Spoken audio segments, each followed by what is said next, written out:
Good morning students, स्वागत है आपका केवीएम इंस्टीट्यूट मुंडावर द्वारा संचालित यूट्यूब चैनल करम विद्या मंदिर पे।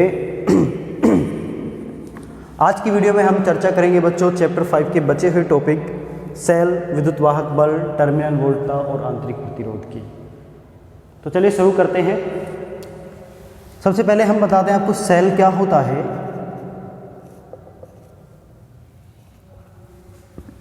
ऐसी युक्ति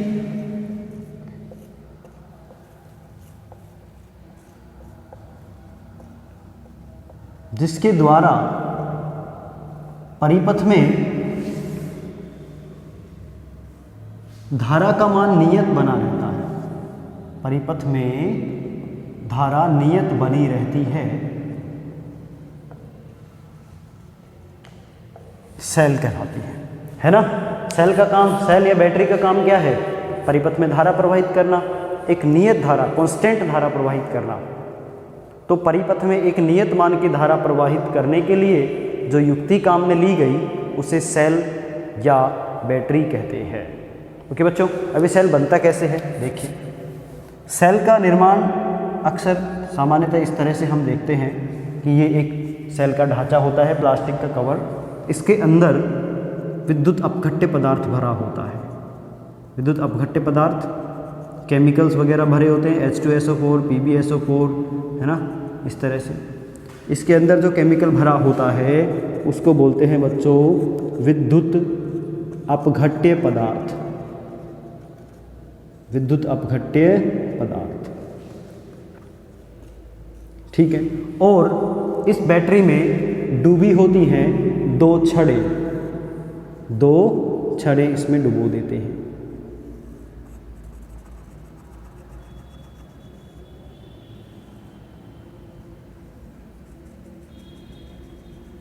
ठीक है, एक होती है पॉजिटिव, एक होती है नेगेटिव। इसको बोलते हैं धनात्मक इलेक्ट्रोड।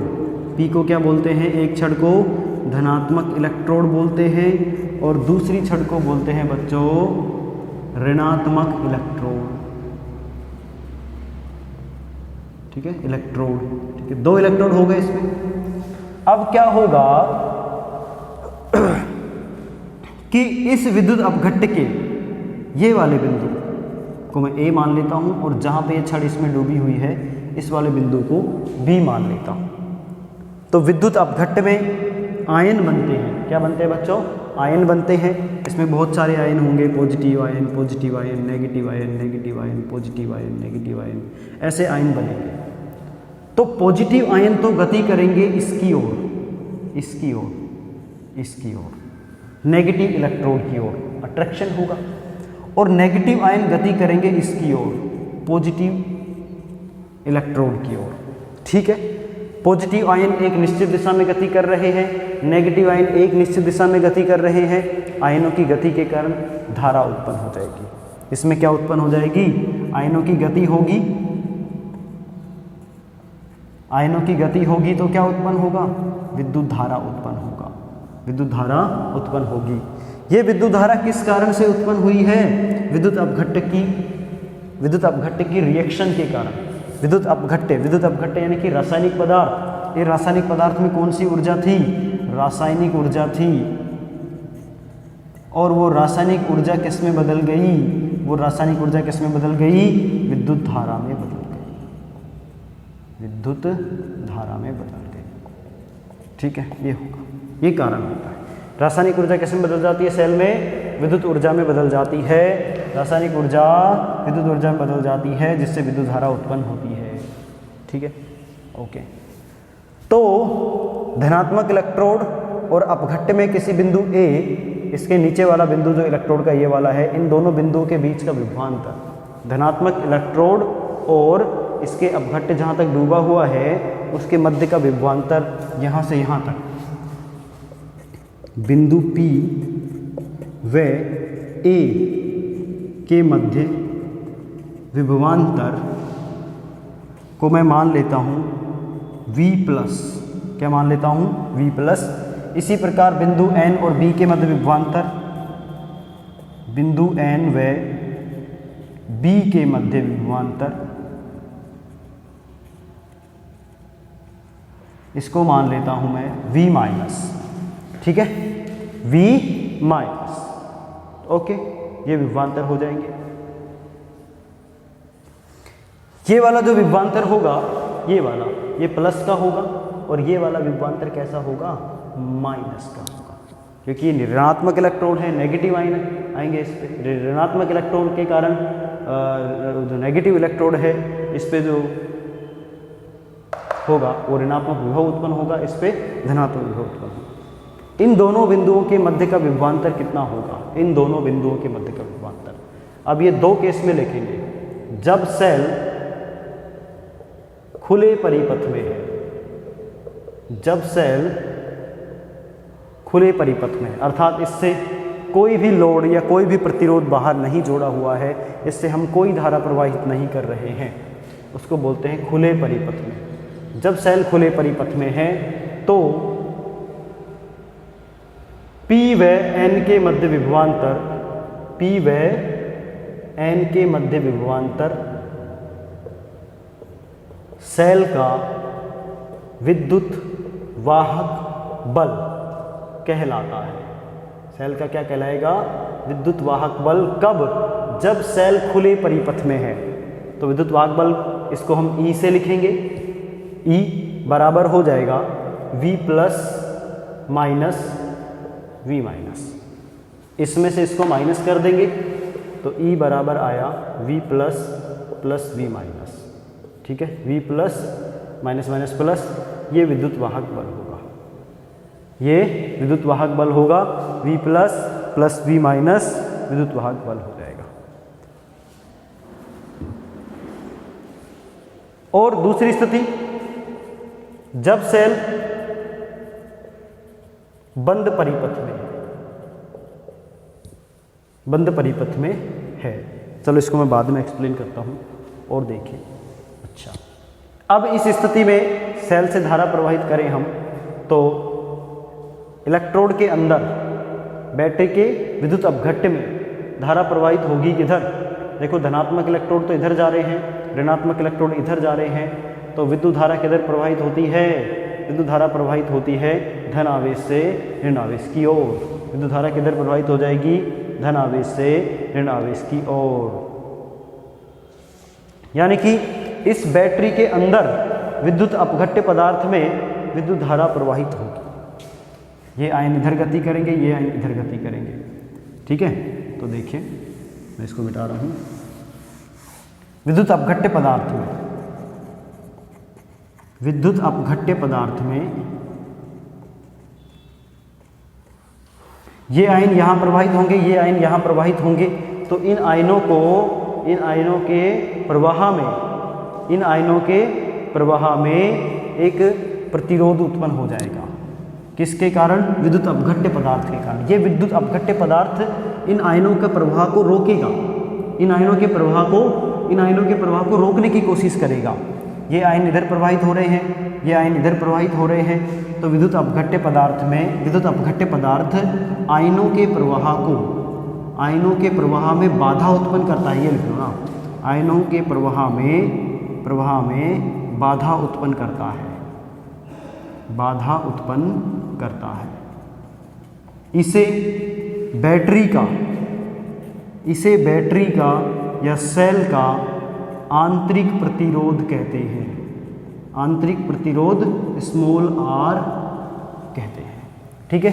जब ये आयन फ्लो होंगे यहाँ पे, तो इन आयनों के फ्लो के कारण, इन आयनों के फ्लो में ये विद्युत अपघट्य पदार्थ बाधा उत्पन्न करेगा, तो ये बाधा, इन आयनों के अंदर जो बाधा उत्पन्न हो रही है फ्लो के कारण, वो क्या कहलाएगी, आंतरिक प्रतिरोध कहलाता है। इसको स्मॉल r से लिखते हैं, इसको स्मॉल r से लिखते हैं। अच्छा, तो आंतरिक प्रतिबाधा तो एक तरह से नुकसानदायक है, आंतरिक प्रतिबाधा तो एक तरह से क्या है, नुकसानदायक है। तो इसलिए जो आदर्श बैटरी होती है, आदर्श बैटरी या आदर्श सेल का आंतरिक प्रतिरोध स्मॉल r 0 होना चाहिए। आदर्श सेल का आंतरिक प्रतिरोध 0 होना चाहिए, 0 होता है, लेकिन ऐसा पॉसिबल नहीं है। इट इज़ नॉट पॉसिबल, कि ऐसा पॉसिबल नहीं है कि हम किसी भी सेल कि किसी भी सेल का निर्माण करें और उसका आंतरिक प्रतिरोध 0 हो जाए, नहीं, क्योंकि आयनों को तो विद्युत अपघट्ट में से प्रवाहित होना ही पड़ेगा और उन आयनों को विद्युत अपघट्ट में से प्रवाहित होने के कारण कुछ ना कुछ बाधा का सामना तो करना पड़ता है। तो R की वैल्यू ग्रेटर देन 0 तो होती ही होती है। हाँ, हम विद्युत अपघट्ट में आयनों की बाधा को कम कर सकते हैं, आंतरिक प्रतिरोध को कम जरूर कर सकते हैं, लेकिन 0 नहीं कर सकते हैं। ठीक है, 0 तो तब हो जाएगा जब आदर्श सेल बनेगा, और आदर्श सेल बनाया नहीं जा सकता। केवल एक कंसेप्ट मात्र है, केवल एक कहने की बात है, लेकिन ऐसा पॉसिबल नहीं है कि ऐसा सेल बना दे जिसका आंतरिक प्रतिरोध 0 हो। ओके, ठीक है। अब यदि हम ये देखें कि इसके बाहरी टर्मिनल को मैं एक प्रतिरोध R से जोड़ देता हूँ, ठीक है, तो अब ये परिपथ कैसा हो गया? बंद परिपथ। सेल कौन से परिपथ में जुड़ गया? बंद परिपथ में। इस स्थिति में इस प्रतिरोध के दोनों बिंदुओं के बीच का विभवांतर, दोनों बिंदुओं के बीच के विभवों का अंतर विभवांतर कहलाएगा। ठीक है, जब सेल बंद परिपथ में होता है तो उस स्थिति में सेल के दोनों इलेक्ट्रोडों के बीच का विभवांतर कहलाता है। ठीक है, जब सेल बंद परिपथ में बाह्य प्रतिरोध से जोड़ दिया जाता है तो उस स्थिति में दोनों इलेक्ट्रोडों के मध्य विभवांतर को क्या कहते हैं? टर्मिनल वोल्टता भी कहते हैं। ठीक है, जब सेल बंद परिपथ में जुड़कर धारा प्रवाहित करता है, तो जब सेल बंद परिपथ में जुड़कर धारा प्रवाहित करता है तो प्रतिरोध के सिरों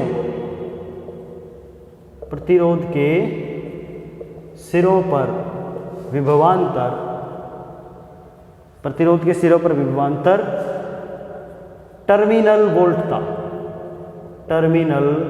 वोल्टता कहलाती है। ठीक है भाई, ये टर्मिनल वोल्टता होगी। चीज़ें क्लियर हो गई आपको? विद्युत वाहक बल क्लियर हो गया, आंतरिक प्रतिरोध क्लियर हो गया, टर्मिनल वोल्टता क्लियर हो गया। यही था विद्युत वाहक बल, टर्मिनल वोल्टता, आंतरिक प्रतिरोध। समझ में आया? अच्छा जी। ये जो टर्मिनल वोल्टता है इसको हम कैपिटल V से इंडिकेट करेंगे। किससे इंडिकेट करेंगे? कैपिटल V से। और capital V always less than होता है E के, यानी कि टर्मिनल वोल्टता विद्युत वाहक बल से कम होती है। टर्मिनल वोल्टता विद्युत वाहक बल से कम होती है, या इसको ऐसे लिखे, विद्युत वाहक बल टर्मिनल वोल्टता से ज़्यादा होता है। तो ये जो अंतर आया, इन दोनों के बीच का जो अंतर होगा E माइनस वी वो ग्रेटर देन 0 होगा, E minus V greater than 0 होगा। तो ये अंतर कहाँ गया? इन दोनों के विभवांतर में, विद्युत वाहक बल और टर्मिनल वोल्टता के बीच का जो अंतर है वो कहाँ गया? मान लो इसमें I धारा प्रवाहित हो रही है, तो ये जो अंतर था E और V के बीच का अंतर, ये अंतर किसके कारण हुआ है? इस आंतरिक प्रतिरोध के कारण हुआ है, क्योंकि धारा को इस आंतरिक प्रतिरोध में से होकर प्रवाहित होना पड़ता है। धारा इस आंतरिक प्रतिरोध में से प्रवाहित होगी तो उस स्थिति में इस आंतरिक प्रतिरोध में से विभव में कुछ कमी हो जाएगी। धारा इस आंतरिक प्रतिरोध में से प्रवाहित होगी तो इस आंतरिक प्रतिरोध के कारण विभव में कमी हो जाएगी, उस कमी को बोलते हैं IR। मान ला परिपथ में I धारा प्रवाहित हुई और ये I धारा इस आंतरिक प्रतिरोध R में से होके बहेगी तो IR विभवांतर कम हो जाएगा। तो कमी, ये जो कमी आई वो यही तो है, विद्युत वाहक बल और टर्मिनल वोल्टता के बीच का अंतर ही तो है ये कमी। इसको लिखेंगे E माइनस वी बराबर IR। यहाँ से आप आंतरिक प्रतिरोध की वैल्यू निकाल सकते हो या V निकाल लो। अब मैं सारी इक्वेशन नोट्स कर देता हूँ यहाँ पे। देखिए, आपने इक्वेशन पढ़ी कि E माइनस वी बराबर है IR के, ठीक है, या V बराबर होगा E माइनस IR के। ओके, चूंकि V बराबर क्या है, यहाँ पे जोड़ा था ना इसे, ये टर्मिनल था, ये प्रतिरोध था, इस प्रतिरोध के सिरों के बीच का विभवांतर है V, इसमें I धारा प्रवाहित हो रही है, इसका प्रतिरोध R है, तो V बराबर क्या लिखा गया है? IR। चूंकि V बराबर IR, इसलिए यहाँ पे लिख दूंगा मैं IR बराबर E माइनस IR। लिख सकता हूँ ऐसे, ठीक है ना। V बराबर आई आर लिखने पर इसको ऐसे लिखा जा सकता है, या I R plus I small r बराबर ई, आई कॉमन कर लीजिए, capital R plus small r बराबर ई, या आई बराबर हो गया ई बटे capital R plus small r, ये हो गया। धारा का मान कितना होगा, इतने एम्पियर प्रवाहित हो जाएगी धारा, ई बटे कैपिटल आर प्लस स्मॉल। ये तो आप ओम के नियम से भी ज्ञात कर सकते थे। ये बैटरी थी, ठीक है, ये बैटरी थी, इस बैटरी में ये इसका आंतरिक प्रतिरोध था, तो कुल प्रतिरोध कितना हो गया, आर प्लस आर, कुल प्रतिरोध तो हो गया आर प्लस आर, और विद्युत वाहक बल कितना है, ई, तो V बाई आर करके आप धारा का मान डायरेक्ट भी ज्ञात कर सकते थे। ओके, ये आ गया, एक इक्वेशन ये बन गई। अब आंतरिक प्रतिरोध की इक्वेशन वैल्यू निकाल लीजिए। आंतरिक प्रतिरोध की वैल्यू आप यहाँ से निकाल सकते हो, यहाँ से, इधर से लिख लीजिए, यहाँ से, इस इक्वेशन से।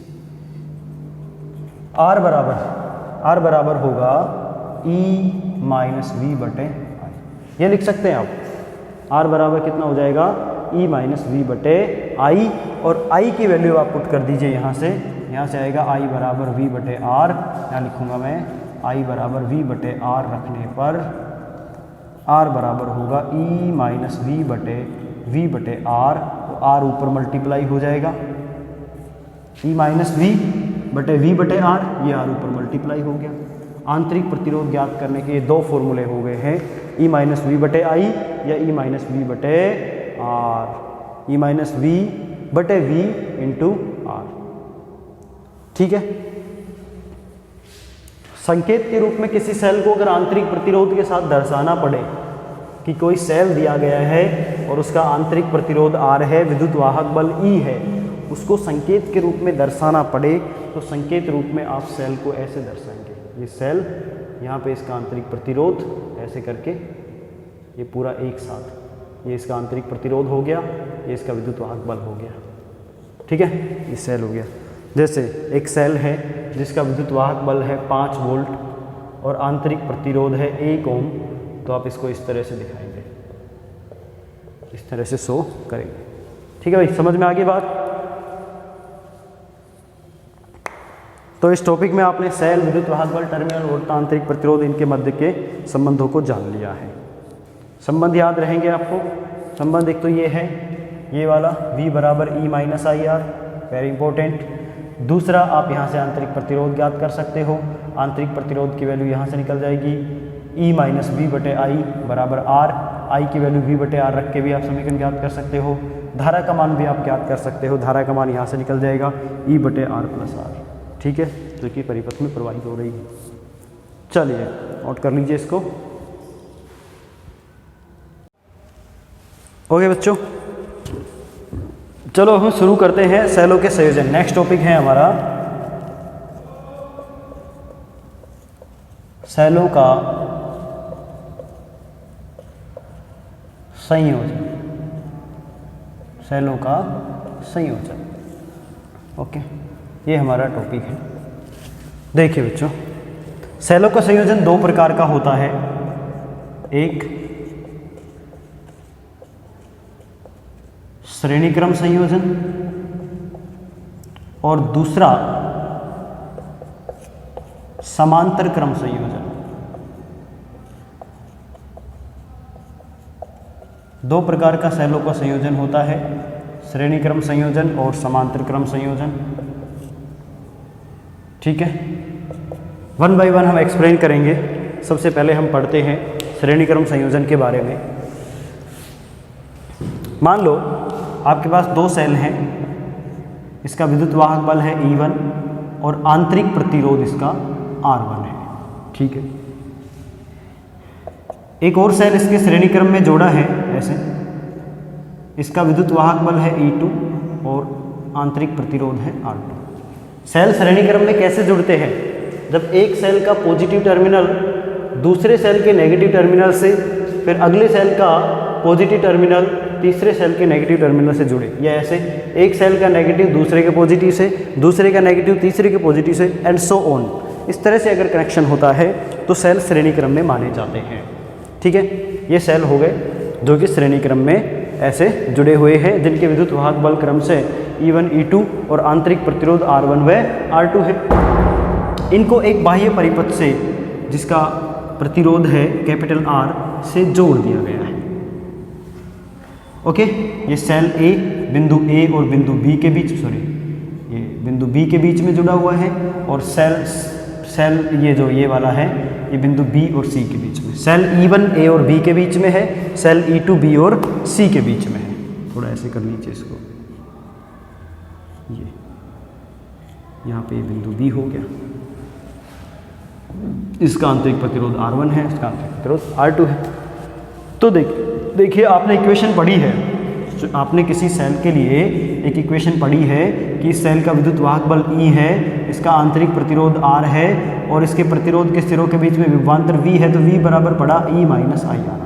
पढ़ा आपने V बराबर E माइनस आई आर, ऐसे धारा प्रवाहित हो जाएगी इस पे आई, ये इक्वेशन होती है।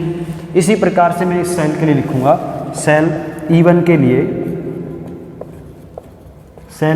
के लिए विभवांतर या टर्मिनल वोल्टता VAB, A और B के बीच का विभवांतर क्या होगा, टर्मिनल वोल्टता बराबर आएगा VA माइनस VB। VAB बराबर क्या लिखा जाएगा बच्चों, VA माइनस VB। तो VA माइनस VB बराबर कितना होगा E1 माइनस IR1। ठीक है, मान लेते हैं परिपथ में कितनी धारा बह रही है, श्रेणी क्रम में है, श्रेणी क्रम में तो धारा का मान कैसा रहेगा, समान रहेगा। ठीक है, I धारा बह रही है, तो VA माइनस VB बराबर होगा E1 minus IR1, equation number 1। Cell E2 के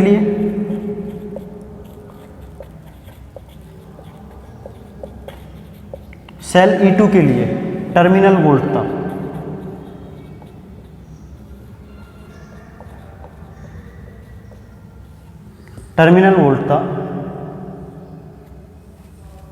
VBC बराबर VB माइनस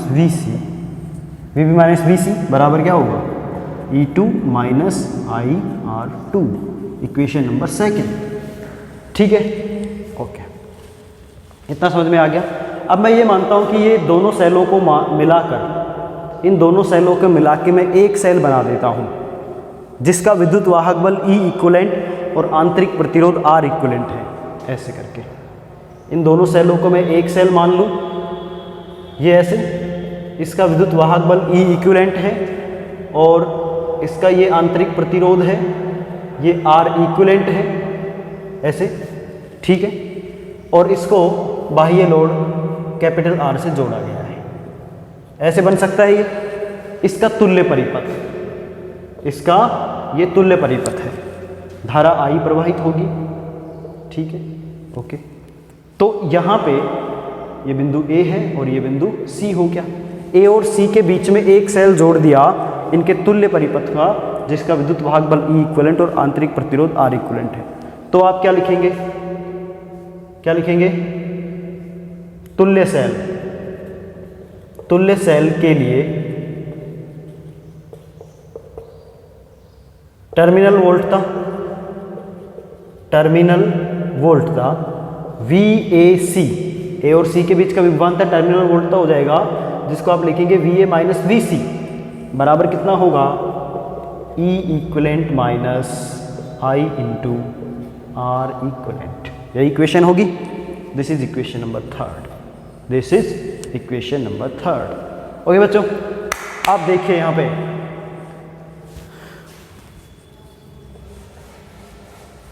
इसको क्या लिखेंगे, VA माइनस VC को, चूंकि VA माइनस VC बराबर लिखा जा सकता है VA minus VB plus VB minus VC।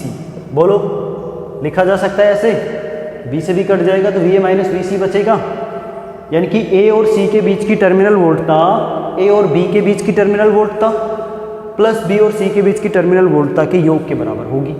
तो बच्चों लिख सकते हैं VA माइनस VC बराबर VA minus VB। VA minus VB की value E1 minus IR1 plus E2 minus IR2, ऐसे लिखा जा सकता है। ये V A minus B C यहाँ पे है, इसको आप लिखेंगे E equivalent minus I R equivalent बराबर, इन दोनों को एक साथ लिखो, E1 plus E2 minus I common R1 plus R2। बोलो, V A minus B C का मान मैंने लिख दिया E equivalent minus I into R equivalent, E1 plus E2 minus I common कर लिया, R1 प्लस R2 बन गई इक्वेशन। ओके, मिटा दो इसको, ये बन गया आपका तुल्य सेल। ठीक है, तो बच्चों E equivalent minus I into R equivalent बराबर होगा E1 plus E2 minus I common R1 plus R2 की। तुलना करो, तुलना करने पर ये ई इक्वलेंट इसके बराबर आएगा E1 प्लस E2 के, ठीक है, और ये आर इक्वलेंट इसके बराबर आएगा R1 प्लस R2 के। तो ये रिजल्ट आपको मिलेगा जब दो सेलों को जिनके विद्युत वाहक बल E1, E2 आंतरिक प्रतिरोध क्रम से स्मॉल r1, r2 है, श्रेणी क्रम में जोड़े गए हैं, तो उनका तुल्य विद्युत वाहक बल उनके अलग अलग विद्युत वाहक बलों के योग के बराबर होगा। तुल्य आंतरिक प्रतिरोध अलग अलग आंतरिक प्रतिरोध के योग के बराबर होगा। ये इक्वेशन आपको मिल जाएगी। ठीक है, समझ में आया? चलिए ओके, अब मैं आपको यहाँ से धारा का मान निकाल के बताता हूँ कि भाई इस परिपथ में प्रवाहित धारा कितनी होगी।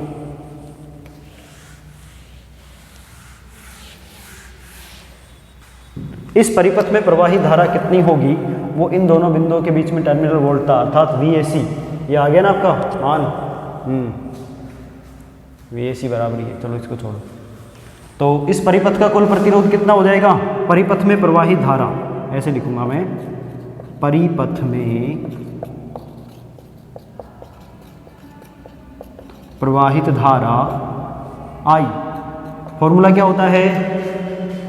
E इक्विवेलेंट बटे R प्लस R इक्विवेलेंट, यही तो होगा। ये R और इनका आंतरिक प्रतिरोध का योग, वो दोनों श्रेणी क्रम में है, ये और ये प्रतिरोध, ये प्रतिरोध, ये प्रतिरोध श्रेणी क्रम में है, तो कुल प्रतिरोध तो ये होगा। और कुल विद्युत वाहक बल कितना है? इतना। तो ये I का मान निकलेगा ऐसे। ठीक है भाई, I का मान ये निकलेगा E इक्विवेलेंट बटे R प्लस R इक्विवेलेंट। यानी कि आप लिख सकते हो I बराबर E1 प्लस E2 बटे R plus R1 plus R2। ऐसे ये तुल्य धारा ज्ञात करेंगे एम्पियर में। तुल्य धारा ज्ञात करने का इक्वेशन हो गया ये एम्पियर में। ठीक है, अच्छा अब देखिए कंडीशन, कुछ विशेष स्थितियां, कुछ विशेष स्थितियां देखिए। यदि n सेल, यदि n समान सेल, यदि n समान सेल परिपथ में श्रेणी क्रम में जुड़े हैं,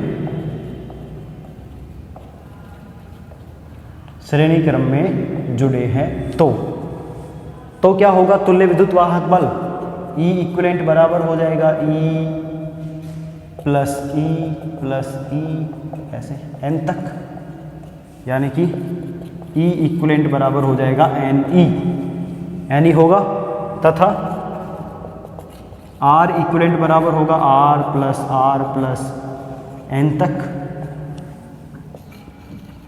R इक्विवेलेंट बराबर हो जाएगा NR। धारा कितनी प्रवाहित होगी? प्रवाहित धारा I बराबर E इक्विवेलेंट बटे R इक्विवेलेंट प्लस R।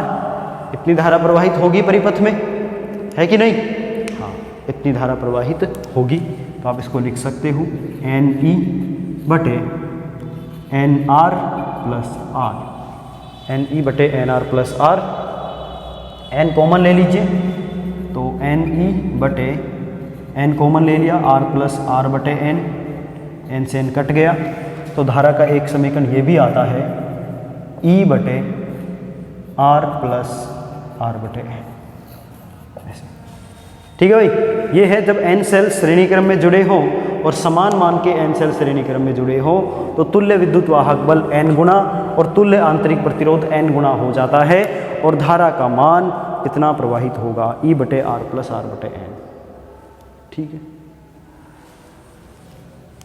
अगर मान लो दो सेल ऐसे जुड़े हैं कि मैंने टर्मिनल वोल्टता बदल दी, एक का माइनस माइनस इधर जोड़ दिया, तो इसका विद्युत वाहक बल प्लस में तो इसका विद्युत वाहक बल माइनस में काउंट कर लेना। जब इसका टर्मिनल बदल गया तो विद्युत वाहक बल भी बदल गया, इनका तुल्य विद्युत वाहक बल हो जाएगा E1 - E2, इक्विवेलेंट बराबर E1 - E2। लेकिन प्रतिरोध R1 + R2 ही रहेगा, लेकिन प्रतिरोध कितना रहेगा, R1 + R2 ही रहेगा।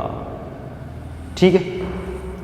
ये था सेलों का श्रेणी क्रम संयोजन। ओके, समझ आया, नोट कर लीजिए। ओके बच्चों, तो आज की वीडियो में इतना ही। बचा हुआ जो सेलों का समांतर क्रम संयोजन है, ऊर्जा और कुछ न्यूमेरिकल्स मैं नेक्स्ट वीडियो में आपको कराऊंगा।